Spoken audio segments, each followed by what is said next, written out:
Good to go.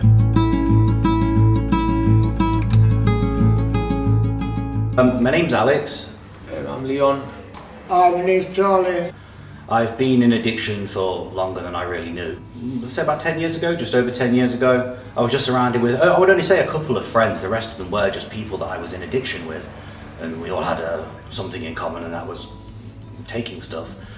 Methadone, bubble, MCAT, multiple names for it. That had just come out, it was a legal high, and we all fell for the silliness of if it's legal and there's no laws against it, maybe it's not that bad and it's not that damaging. And I think it's one of the contributors to me having mental health now and not feeling as good as I should do. And everyone that I used to take it with said the same thing, it's had long-lasting damage. I'm a recovering addict. For me, on overdose, it's a big factor because obviously I've overdosed a couple of times in my life. Obviously when I'm in active addiction, I take substances to obviously like mask and forget everything. So I take a substance, the amount of like 28 tablets to the equivalent of 10 mg a tablet. So it works out as the equivalent of like 280 mg, but then I drink on that. Obviously I've overdosed a few times in my life, three times pre-gabs with diazepam, which my heart rate goes up. And at the same time, the pre-gabs bring your heart down. So my heart obviously has been up and down, obviously as well as masking and drink at the same time. So it's like it's a ruthless concoction, you know what I mean? What we were doing was taking it every day. It was fun and it started off as like a party and we were all having a laugh with it, but it just got worse and worse to the point that we were doing, well, 5, 6, 7, 8 grams a day. I can't even remember, to be honest. I was so sort of in another world. I've always been a heavy drinker. That's my main poison. That's the thing that's caused me all my troubles at the minute. I was in a flat with a couple of friends, and it wasn't a friend's flat. It was a friend of a friend. So that's how I ended up there. Yeah. So I think we've been there for about 3 days. A lot of alcohol had gone down. We're talking bottles of vodka between about 6 of us. A lot of methadone, the MCAT substance, and cocaine was also there as well. So we were doing quite a fair few bits of stuff. I think some people were also taking ecstasy pills as well. And most of these things keep you awake, so none of us were feeling tired. Everyone was having a good time, and you can get quite lightheaded, and it seemed to be off the MCAT. And sometimes you'd stand up, fall down, hit the floor. Sometimes it seemed like people had gone to sleep. It happened to me once, and it was actually quite pleasant. So we just laughed about it, being an addiction. We didn't really think too much of it, and we just carried on with the session, as we'd call it. I mean, I've lived with drugs in my life now, yeah, from the age of 11, 12 years of age. So I first smoked a spliff when I was 10. Yeah, I had family around me and that were encouraging me, go on, you can have that, you can have that. Even if it was soft drugs. What drugs have done for me, to be honest with you, and personal. No, I hate them. I really do. Just took my family away from me. The guilt that I carry now, yeah, because the stuff I put my mum and dad through before they died. Now they died, I never even had a chance really to say sorry to them. Me personally, I carry a ball and chain around my ankle. And every day that I live with that, because I can't say sorry, a new link adds to that ball and chain. It's horrible, but I am having to live with it. And it's just not a lot. I've been in hospital, etc. And my mother sitting there, obviously not knowing what to do with us, and I'm just like in a state. Obviously, it's horrifying. It's a horrific ordeal for my family to witness. I'm 21 now, and this has been going on since I was about 12. You know what I mean? Trying to like escape, just constantly trying to like forget everything. Because obviously, when I use substances, I don't just use them and like I just abuse the drug. Do you know what I mean? Completely transform into someone that I'm not, and I just can't really remember days, weeks of my life. I know a lot of people who've died. You know what I mean? I've witnessed overdoses. I've seen my mates die, taking a lot less than what I've took. So I believe I've cheated death more than one occasion. That's a fact. But yeah, it's drugs. I know. They're no laughing matter. You know what I mean? Eventually it got to a point when one of the lads I didn't really know too well, he was having a good time and he sniffed a really, really big line of MCAT. He stood up, fell over, hit the ground, and we all thought it was really amusing, laughed about it, thought he was going through the same sort of haziness that we'd been through, and then his face went really pale. It's like the colour of his skin was just sort of sucked out of his face very instantly. It happened in a few seconds, really. His eyes went very purple, And that's when we started to realise something was very wrong. His lips started to lose colour. We all approached him, everyone started to panic now, because obviously drugs and alcohol, they give you a lot of confidence, but your anxieties can kick in very quick as well. So everybody started to panic at this stage. We did take quite a while before it got to the point where we called any kind of emergency service, and it was more a case of, I think it sounds really bad, but there's a lot of people in that room that didn't want the police call to a place where we were taking, or ambulance staff where we were taking illegal substances. I'd say within about 5 minutes of no response, and we started to see a clear substance coming out of his nose, a clear fluid. The ambulance was called. Yeah, there was a lot of panic. People started hiding stuff, and yeah, there were quite a few lads in that room that were more concerned with covering up what was in the room than what was actually going on with the lad. Been in the street, I sat in front of a shop talking to lads. 1 minute I'm alive, next thing I've woke up and I'm in the hospital. Don't know what's gone off, but I've got a drip attached to me and I'm in there for 4 days. I'm asking the nurse now, yeah, what's gone on. She told me, well, you're in here because you've had an opiate overdose. How? What? Trying to ask questions and that, because as I've come round and panicking, I'd gone into an actual coma. Where's my stuff? You know what I mean? Where's my money? Where's my package? That's all I cared about. Dad committed suicide when I was 3 days old. That's one of the things what led us to use. So obviously I found that out when I was 12, 13. And obviously I first got introduced to like tablets from an early age. And the first time I took them, I just like thought, wow, what is this? Do you know what I mean? Like, this is the new way of life.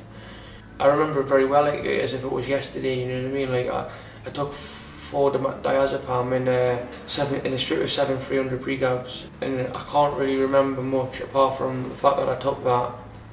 And then I just started blacking out, sitting in my mother's house, room spinning, in and out of consciousness. So obviously my mother's obviously sitting there witnessing all this, like worried, sick, frantic.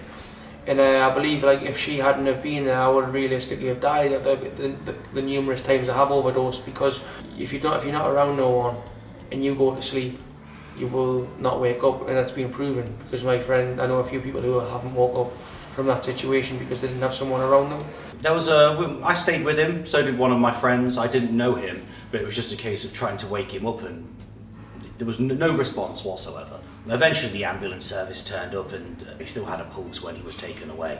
And because he wasn't really a dear friend of mine, I never found out what happened in the end. But when looking back on it now, it's of no surprise. Ridiculously large lines, abusing something that nobody knew of it. But MCAT was the dangerous one that damaged people internally, and my nose still feels damaged now. It's just never going to be the same again. Mental health, physical health, it was horrible stuff. Needles inside my arm and that, and sensors and machines and everything else. It kind of made me think, but it still didn't stop me. I was playing with my life, playing God with my life. Overdosing for me, at them times when I was on drugs, I didn't care if I lived or died. Now I've come to the Carpenters times and I've come clean, and I feel clean within my soul. I've learned a lot. And I've also thought about it a lot, and I realise now our life is precious to me. Yeah, all I'm trying to do now is rebuild the bridges that I have really burned. I have burnt some bridges, believe me.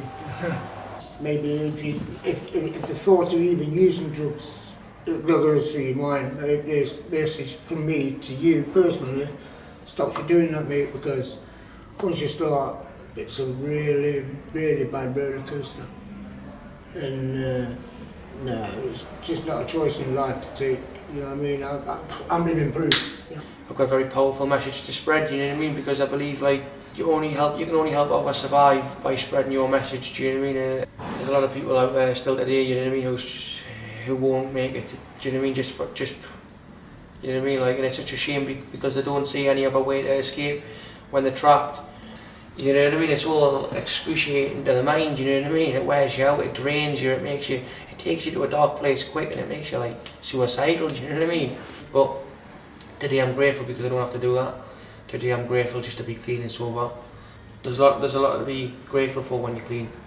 With regards to my family, they guided, but I still did what a lot of addicts did and tried to hide it. One morning there was a mirror, a broken mirror that I used to cut my lines upon, that was found in the living room underneath a table, and they knew what was going on, but because I was so high I never really considered it. Eventually I just came to my senses and I started to feel really low, wasn't eating at all, and then I just had no choice but to listen and just say, okay, right, I've got to do this. My sister kept talking to me. Apparently my nose was all burned underneath my nostrils and it was going red and sore. There was a bit of blood every now and then. It wasn't a nosebleed, it was the flesh under my nose, and that's when I started to see the physical difference in myself. And my family pointed out that when they look at my friends, she says, look at them and look at the way they used to look, and they did start to look like the stereotypical, very slim, sunken features, your stereotypical drug addict. And that's when I started to realise I do it more than they do. When I go out and do a few days of taking this stuff with them, then I'd go and find another group of lads that did it with, and I'd continue the party for longer than they did. So I started to consider how much I deteriorated from it, and that was really what pushed me into stop it. I drink away mental health and depressive feelings, the past, that kind of thing. Learning to live with stuff that I've been suppressing through drink and drugs. That's the hardest part. Being here, it's got a lot easier over time. Obviously, the longer you do it, the easier the fight becomes. I'd say that for me anyway. I do feel good for it, but obviously there are still those worries in the back of my mind that you can't just deter the way that you think from a few months of being clean. There's obviously got to be some changes. Still working on those, but double-edged positive. I get to hide emotions and also enjoy being me a lot more. So I've got to live like a normal person now, and it's not so fun. But I'm getting used to it. That's my sob story. What advice would you give to someone that's maybe struggling or in the same footsteps as you were?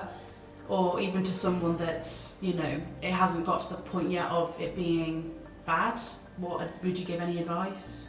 Yeah, speak to people that you trust, whether it's family or friends. I can assure people that think they don't have them, they do. There are people out there that really do care. There's usually a few, 2 or 3 at most, but a lot of people, the ones that really, really do care. Especially when in addiction, you have a lot of the wrong people around you. You've got to move those people away and start dealing with the ones that really do care. And they'll tell you, and you've really got to listen. And it's that mental battle every day of, I'm fine now, but you're really not. Look at the other parts of your life. It's not just your physical health and the way that you look or the way that your mental health feels. Your career, your finances, your relationships with your family and your friends. Addiction hits every aspect of your life. I'm financially ruined, and I've got a lot of that to rebuild. I've got a lot of friendships, relationships with people that I really enjoyed having that are broken, and I've got a lot of apologies to give. Whether they'll be accepted or not, I don't know. I'll be honest, I've had a lot of issues with the police. I will blame addiction for it. Being drunk does not help when it comes to behaving yourself. And it just hits in so many different ways, addiction, that you just need to look at your life as a whole and start to also consider, if you need drugs or alcohol to have fun, you're living life wrong.